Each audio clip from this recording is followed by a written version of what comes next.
Tina Wilson, Here. Ricky Patel, Here. Paul Greek, Here. Eric Enyart, Here. Jerry Keithley. Here. All members are in attendance. At this time, I'd like to request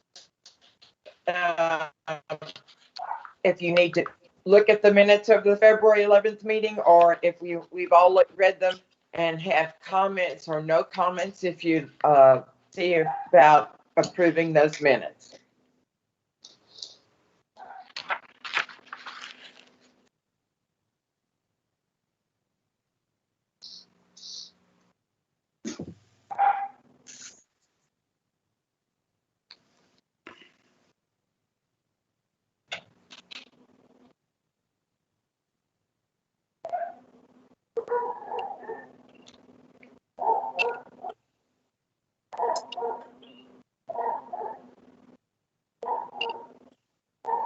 Motion to approve.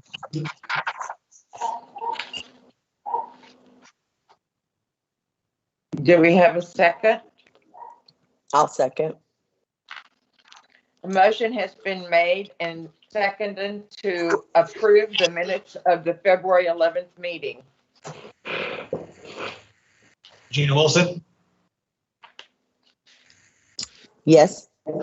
Ricky Patel, Yes. Paul Greek, Yes. Eric Enyart, Yes. Jerry Keithley. Yes. Okay. At this time, the business of this meeting is JBOA 21-436, a request by Robert Bell for approval of a variance for relief from bulk and area standards for an RS1 zoned lot, general location 712 West C Street, Jinx, Oklahoma.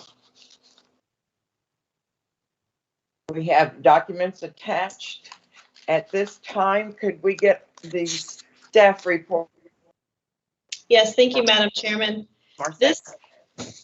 This item is a request for a variance. The property is zoned RS1. The applicant came to us in August of 2020, maybe even prior to that. One of my first emails is August 2020. And I know that the property was purchased prior to that because the applicant, Mr. Abel, had, or I should say the property owner, Mr. Abel, had contacted Mr. Jim Beach, my predecessor, about getting an address for the lot. So this has been a goal of Mr. Abel's to build a home on this lot for a couple of years now, it looks like. So tonight we have on the phone with us Robert Bell with Bell Land Use, who is representing the landowner. Mr. Bell is making application for Mr. Abels to get a variance. And when Mr. Abels came to the city, I was not sure if this was a lot of record, and because that would determine which direction we would go. I probably spent about 3 days researching and everything that I had and couldn't really come to any conclusion. Ultimately, Mr. Abels, as you can see in the research provided, hired Eller and Dietrich to do some research, and also took several weeks. Natalie Cornett did provide a summary and a letter stating that it is in fact a lot of record by subtraction, which was an education lesson to me. I don't know if you all found that as interesting as I did, but it was very interesting to read. So the request is relief through a variance for a non-conforming lot of record. The code says 50 feet, or the lot is 50 feet in width and 100 feet is required by code. The lot area is 1,000 square feet. The city code says 13,500. So another argument that has gone back and forth between myself and Mr. Bell and Mr. Abels, and Mr. Enyart also had the same question and concern, If it was a lot of record prior to 1972, does it still require a variance? Because the code says if it was a lot of record prior to 1972, it does not have to adhere. We came to the conclusion, or at least I did, hence the staff report. I came to the conclusion, and Mr. Bell does agree, that because it didn't really show up on the tax records until later, many years later, that we went ahead and wanted to go through the process of getting the variance, just in case some title companies weren't comfortable with the language provided. Although I think that Mrs. Cornett's summary statement would have probably have been plenty. So that's where we are tonight. It is, the intended use is a single family residence. It's adjacent to the park on C Street. The page 4 of your staff report shows there is floodplain and floodway at the rear of the lot. I probably should have highlighted it. The square that you're going to see on the page is the, I believe, basketball courts, and then there's a different home already built that's out of the floodplain over to the far left corner. Drainage easement is required in order to grant this, and that is to put everything in the floodway within that overland drainage easement. The Wilmot Creek drains through there, and we don't want to impede that drainage in any way. Also required is Mr. Bill Smith was contacted. If you're not familiar, he's a highly regarded hydrologist. He does a lot of hydrology for the entire region, possibly the state. I'm not sure where all he works, but I know he's very familiar with the Arkansas River and surrounding creeks. He was comfortable with a house being built there. It does need to be on a stem wall with the adequate venting provided, which is 1 inch per square foot of floor space or footprint. So there are some conditions for approval. Also, just an FYI, the city water utilities are not where they're shown on the Atlas map, and that they will have to be extended. There could be an easement required for that. We'll just have to see where it's actually located when we get to that point. I went ahead and included section, so I'm looking at page 6. I went ahead and included what would be required if there was a variance needed for the flood hazard. There's not one, but I just kind of wanted to let you know that the city does have criteria in place. And I did look at that, and they did meet all of the requirements, and that is section 840 of the code. Section on page 7 is section 1370. And that's where it talks about variances in general. And when you think about a variance, there are certain things established in state statute you have to meet. You have to judge and find that, in fact, there has been 3 criteria met. And one is that by the reason of extraordinary or exceptional conditions or circumstances which are peculiar to the land, structure, or building involved, the literal enforcement of the terms of the code would result in an unnecessary hardship. That such extraordinary or exceptional conditions or circumstances do not apply generally to the other property in the same use district, and that the variance be granted will not cause substantial detriment to the public good or impair the purposes, spirit, and intent of the code or the comprehensive plan. So with all that being said, at the bottom, I kind of gave a summary and evaluation. There was many hours spent trying to figure out if it was a lot of record, if it wasn't a lot of record, if it is, what needs to be done to get things so that the gentleman can build a home there. And at the end of the day, we chose to go through the variance process. The conditions for approval requires provide a drainage easement for the floodway, meet or exceed all the engineering and FEMA requirements, work with city staff. So in regards to the water line, the water easement may be required by separate instrument. That's still to be determined, but work with city staff on extension of water line and any necessary easements. And the building permit comply with any permitting and inspection processes of the city of Jinx, and that would include anything that has to do, like we talked about, the stem wall and the venting. Probably should have got some water. So with that being said, staff does recommend conditional approval of JBOA 21-436, which is a variance from the specified bulk and area standards. This variance does not include or apply to any area dedicated to the required overland drainage easement. No structure shall be located within the overland drainage easement. So that was basically the staff summary. If you look on page 9, this is where Mrs. Cornett starts her. Excuse me. Oh. Okay, so if you keep going, we've got many pages from the attorney. And then on page 30 of 31, we have the development text from Mr. Bell. And then we have the map, of course, that was used for the notice. Do you have any questions for staff at this time?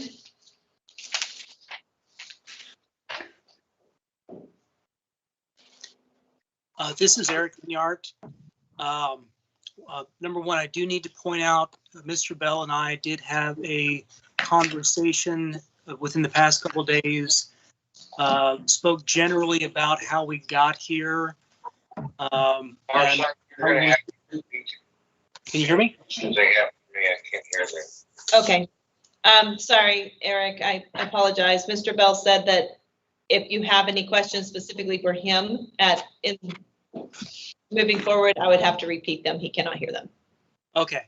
Well, actually, the question is for staff, but I did want to point out at the outset, I need to disclose, we had a conversation about the general nature of the variance, how it was determined that it should be necessary. We didn't talk about any likely outcomes or anything of that nature. Marseille, thank you for helping inform me on some of the background of this case as well.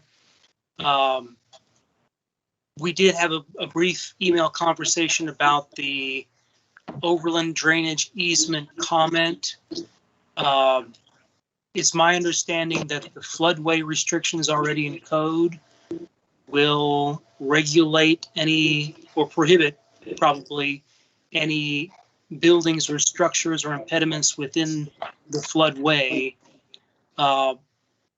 Is this requirement that you're mentioning, is that going to be a condition of the building permit process, or is this just for our own edification, or is this somehow tied to the variance we have before us? The overland drainage easement request, yeah. It will, I have recommended it as a condition of approval of the, to allow them to move forward with the building permit and grant the variance.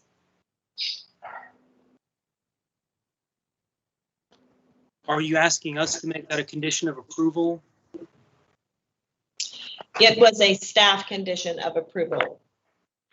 So I will see it done through the building permit process, but I wanted it to be, it is part of this conversation. If you don't want it to be a part of the conversation, I will still have it done through the building permit process. Okay.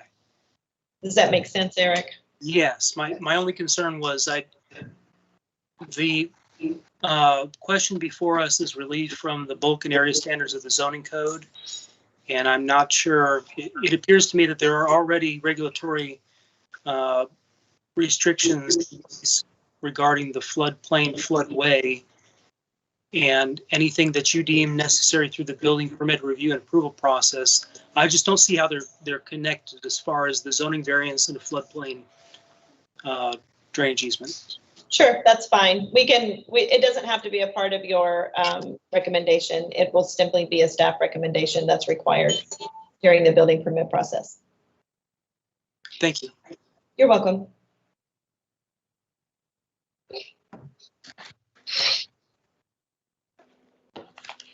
Marseille, you said you got no comments from the neighbors.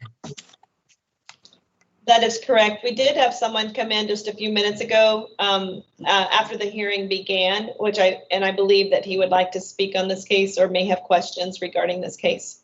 Yeah, hi, my name is Ron Sage. I own the property, the duplex directly to the west of this proposed site.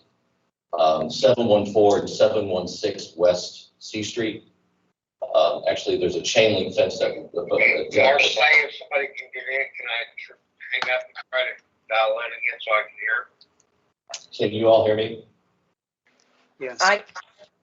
I can, but Yes. And so I'm curious as to what is the plan? Is this going to be, it's right next to my property. Obviously there's land there. There's a chain link fence that separates this lot between the playground, this 50-foot piece of property, and my property. Is there a site plan for it? Has there been any drawings made that show it's so narrow? My thought goes immediately, is this a 3-story building that's going to go up because it's in a floodplain? You run the risk of flooding that first floor. So are you going to have parking on the bottom and then 2 stories up? I mean, No, I've seen a site plan and they can still build a home there and meet the other they can. requirements, yes. Okay. And it's not that I'm opposed to it. Right. I'm just curious about what's going in right there. It's a single family residence and that's all that can be built. Single story? Mr. Bell, is this going to be a single story home? Yeah, we're talking about a 1,200, probably 1,000 to 1,200 square foot house, single story. Okay, 1,000 to 1,200 square foot single family residence. that doesn't make sense. So 1,200, maybe a 30 by 40, they should be fine meeting that. Is there somewhere we can see the site plan online? No, there's no site plan submitted. So there isn't. Okay. So I think the site plan was on the floodplain information that was submitted.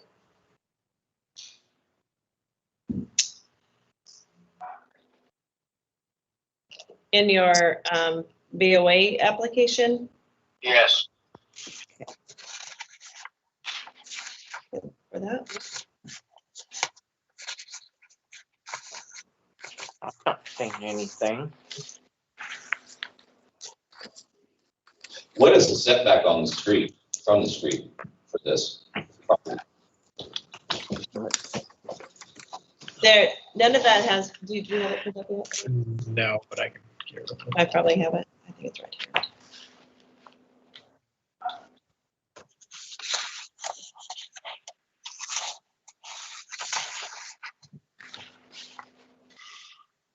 I have it. You have it? Okay. Yeah. Site plan, plat of survey done by Brian C. Sandler. I apologize. I would have included that, but for some reason I did not realize I had it.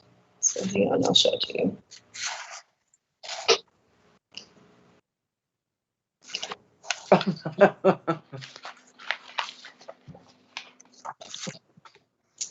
So you can see they meet the 25-foot build line. So they're set back 25 feet. They've got a 45 by 30 right now planned. 10-foot side yard, 10-foot side yard. And then you can see top of bank here, toe of bank there.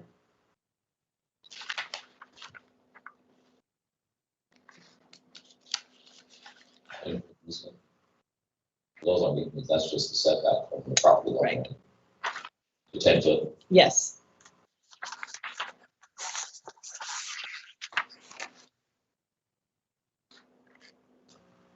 What's the history of flooding in that area? I only ask because when we bought the property, the duplex, it sets up a little higher, quite a few feet up higher. Right. And the lady told me that the water always came up just about to the door, which would put this property underwater. They have to have an elevation certificate before it can be occupied, and it has to go through all the engineering and all the FEMA regulations and So you everything. need to have a LOMA, letter of map amendment. No, you don't have to have that. That would be if they wanted to, We remove it out of the flood zone. right. Okay. So they just need certificate, this elevation certificate for insurance purposes, basically. Right, and they have contacted and are working with, or at least the city engineer has contacted Mr. Bill Smith, who is one of the top hydrologists in the area, and he gave them the guidelines and specifications to move forward to build a structure on this lot. Was there any modifications going to be done to the waterway in there at all, dredging it or anything to that sort? That's nothing that is not on their property. Mr. Bell, do you intend to touch the floodway at all? No, absolutely not. All the floodplain is all located within the channel, or the floodway is located within the channel of the creek. So top of bank to top of bank on that drawing that you're talking about.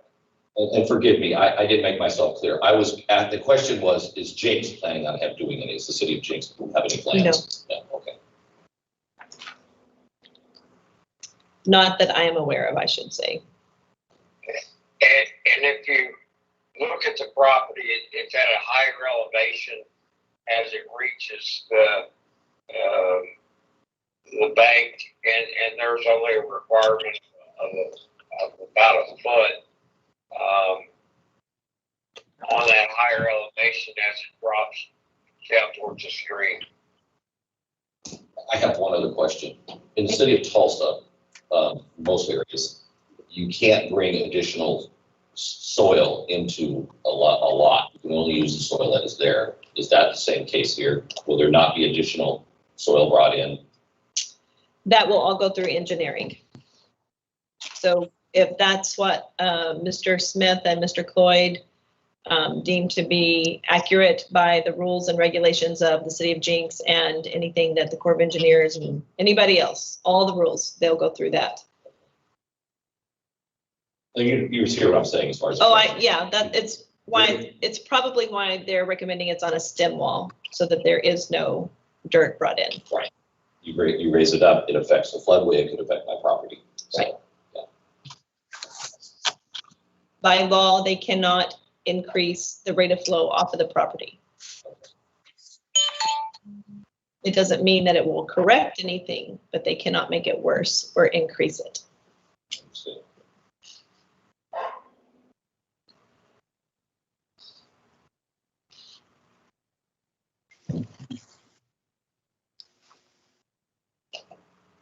Is it possible to have a print off of the site plan? I can get it to you tomorrow. That's fine. I won't be able to get it today. Okay, maybe an email. Yeah, before we will email. Perfect, thank you.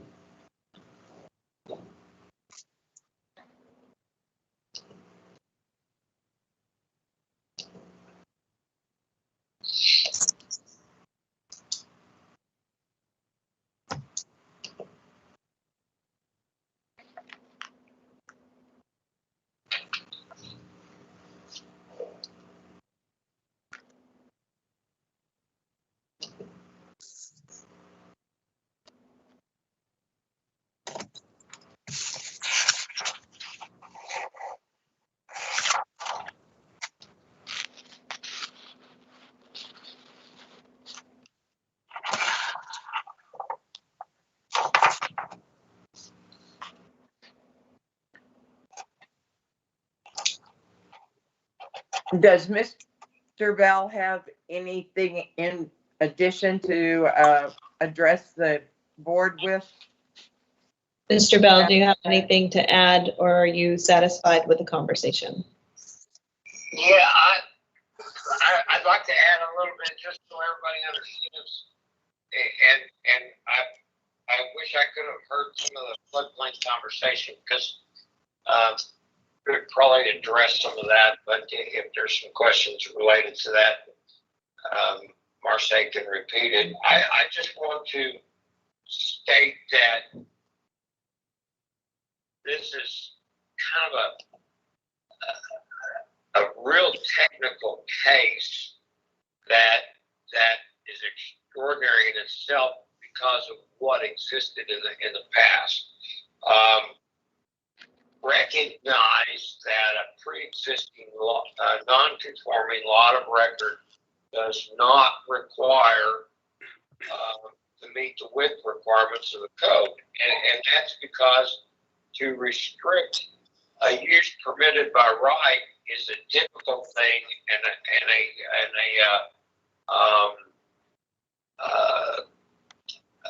a really difficult situation for the board to address through a variance process. Yeah, and that's why the code exempts that outright for most pre-existing non-conforming lots of record. The technical part of this and the extraordinary part of this is this is what we would consider a remnant tract. Fraley sold off the entire subdivision in that area. It sold the city the park, sold off the where the duplex is located, sold off the other properties. They owned the entire section or the entire half section at that point. And this property was created back in August of 1972. It was a leftover piece of property. Now, the Jinx Code says that to be a pre-existing non-conforming lot of record, it needs to be titled. If you use the word title instead of created, that's an arbitrary definition and use of that language. It is not nationwide as the word created is more utilized and recognized across the country. Pre-existing non-conforming lots of record is not something that is specifically new to us. That's a common term in the planning field at that point. So what has happened here is, and this is the conversation between Marseille and I, is that because the Jinx Code used the word title, but we all recognize that this was created prior to 1972. If the code didn't say title and just said created, then the variance would be exempt by the code from a pre-existing non-conforming lot, period, in code reads. And so the extraordinary situation that we're faced with is that is how the property was created and set there, and really nobody knew it existed. Most people think that was a part of the park, but it was under private ownership since 1972, and Fraley's actually sold it in 1976, and that was the first time a deed was created for this property.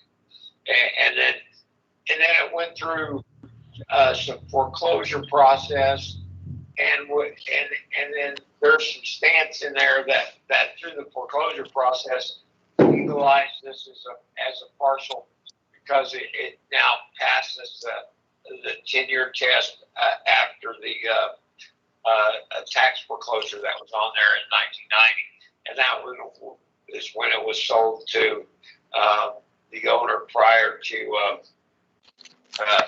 Mr. Abels purchasing the property. So this whole structure, and that's what we tried to write in our text, is that it's an extraordinary circumstance. It doesn't pertain to any other property in the area because of the way it was created. I doubt you could find another parcel that was created by as a remnant and left without a deed to 1976 anywhere else in the city. It'd be hard to duplicate that issue. So it would be if the variance would not be granted, it would be an extreme hardship on the property owner because it would eliminate the uses that are allowed by right within the residential zone. I identified that 50-foot widths are pretty common in space development world, in the PUD world, and those size lots are created elsewhere within the city. That's the normal building criteria. Floodplain is a specialized issue, but since we're only talking about a foot and a half, the stem wall is an easy fix in that regard, and that's just a matter of complying with standards. So, and as I say, I can't hear a word anybody say. So, if you guys have any questions of me, if Marseille can repeat those, that'd be helpful. Thank you, Robert.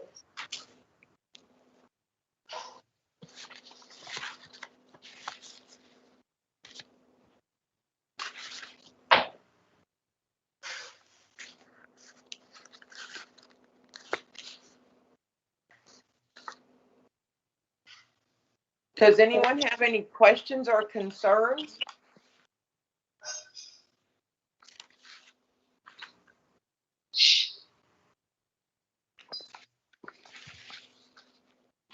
I do have one other question. Is this intended for a personal residence or is it for an income property? What difference? Madam Chairman, is the floor open to the public or has the floor been closed to the public? Well,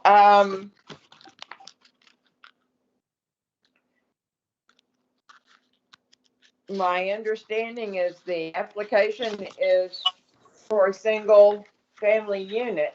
I don't believe that any of the materials before us this evening has anything to do with whether it's rental or not, so I don't think we could answer that Well, or actually even have a from need our to know. approval point of view, doesn't make a difference.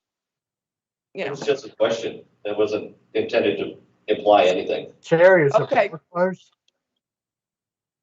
Sherry, is the floor closed?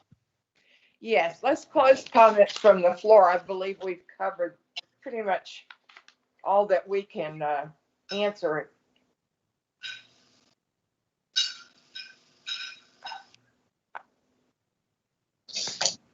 So if we were to look at page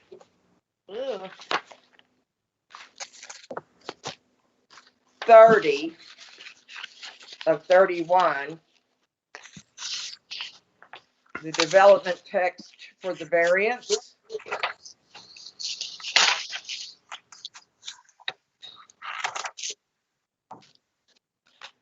And back on page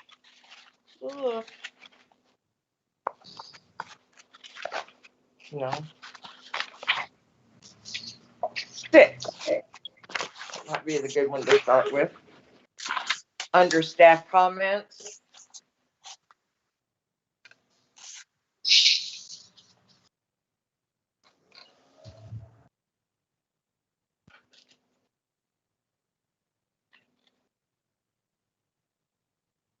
And particularly on page, I'm sorry, on page 6, 8, I can't read. Yes, 8. Sorry, those are very small numbers. It's page 6 of the city, but page 8 of the total package.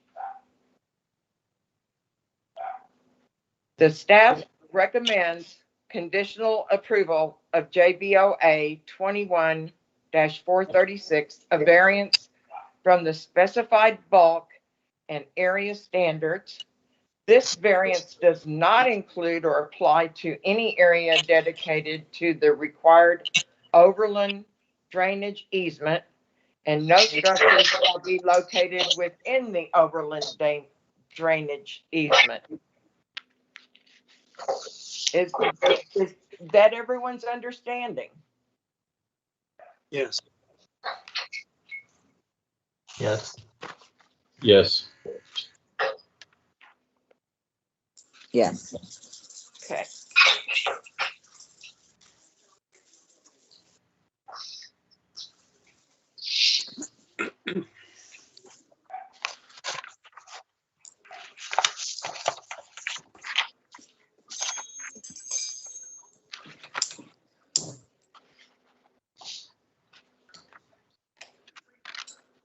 do we think that it is necessary for us, the board, to incorporate in the language of the variance the information provided on the easement from the city engineer and the FEMA, the floodplain and floodway information on page 4 of 31, page 2 of the city?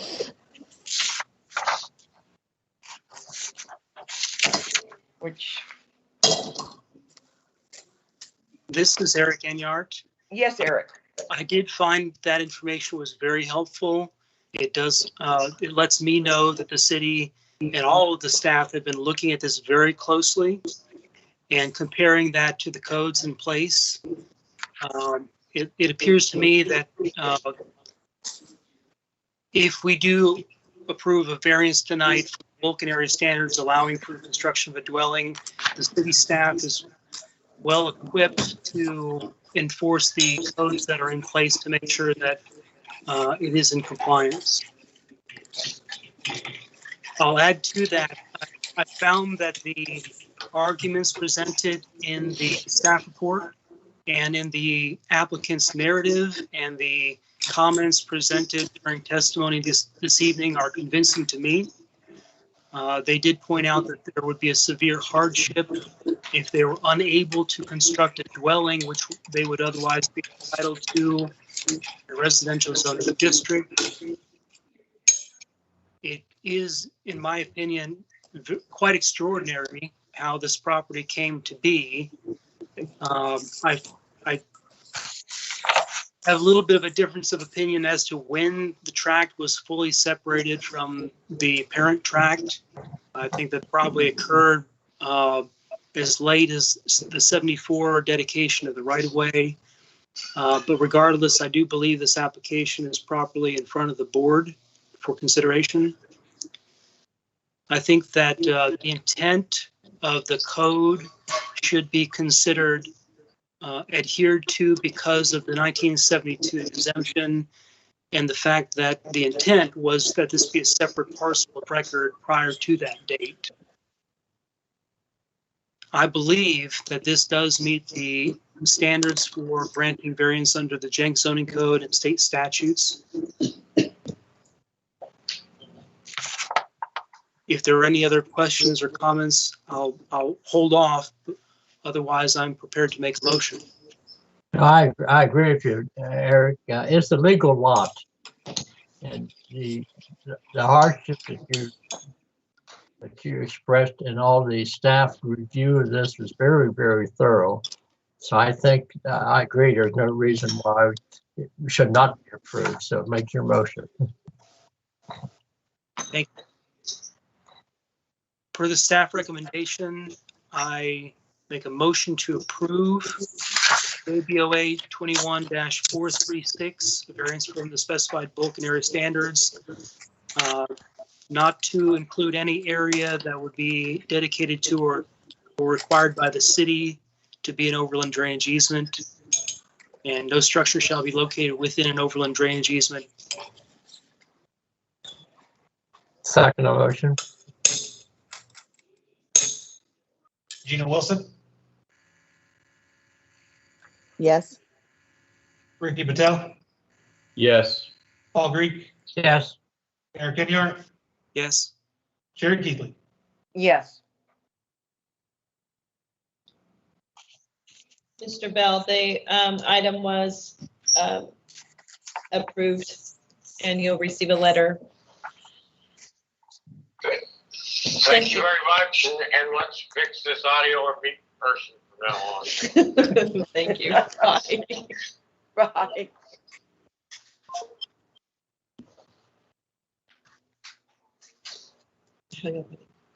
Is our visitor still with us?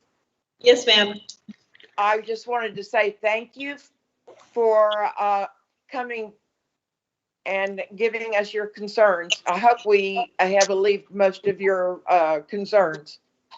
Yes, thank you. And I appreciate the opportunity to give me the floor for a moment. And like I said before, it's not that I was opposed to it. I just like to know what's going on next door to our property and to make sure it's not going to affect my property and my, because there's a duplex, my tenants, in any adverse way with flooding or anything like that for the future. So I I appreciate it. understand. It's, you know, I think if it was coming in next to me, I would wonder myself, want to know what it is. Certainly. Okay. Well, thank you. Thank you for coming. Mhm. Let me give him your email and your address. Sure. At this time, is there any other business before the board?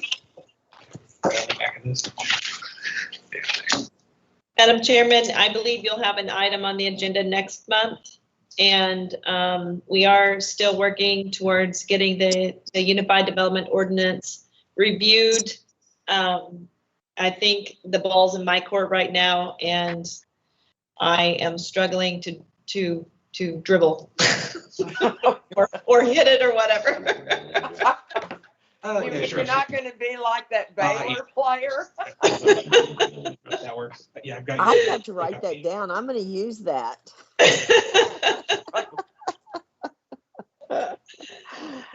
Well, yeah, I think everybody's tired of the other common reason why we haven't accomplished, not saying you haven't accomplished, but I mean, you know, like, how are you doing? Oh, pretty good. Well, what have you been doing? COVID. But, Yes. So we'll probably, if once city council resumes in person, then it is my recommendation to the planning commission and to the board of adjustment to follow suit. So if they meet whatever they do prior to your next meeting is how we'll meet, if that's okay with you all. Yes.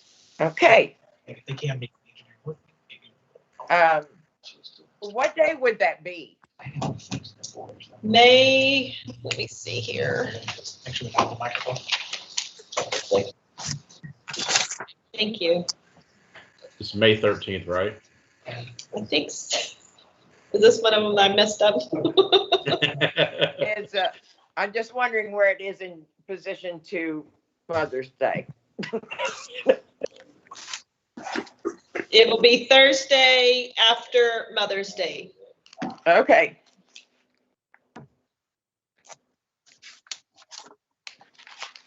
Which is the 13th. Right. Well, I'll have to check with my social secretary to see if I have any obligations next week. Once again, everyone, it's been so nice to work with you, and I appreciate everyone, you know, taking the time to do this. I really do. And this packet it was very large, but it was kind of an interesting historical text.